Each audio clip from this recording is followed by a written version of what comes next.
Diba, Rocky, no? Tingin ka naman sa akin, Miss Naberry. Si Rocky, oh.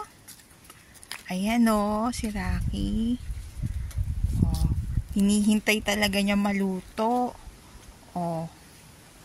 Sabi nila, pag ang pusa, kumakaway-kaway ang kanyang buntot, masaya siya. At, yan, ayan, oh, nakikipagkaibigan siya. Yan ang buntot niya, oh. Makilos. Tsaka pag nagbiblink ang eye niya, ibig sabihin, komportable siya sa'yo. Yan yun ang mga language ng pusa. Rocky, kiki. Dito pa matatagpuan ng isang Rocky. Rocky. Pagbalik ko kaya dito, nandito pa si Rocky.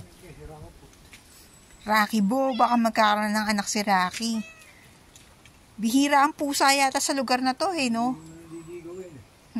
Wala siyang makita. Buti alam niya to, kabisado niya yung lugar. Bumabalik at bumabalik sa'yo, Kuya Francis. Oh, marunong si Rocky. Dahil kasi si Kuya Francis na ang amo niya dito. Oh, kabisado niya ang lugar.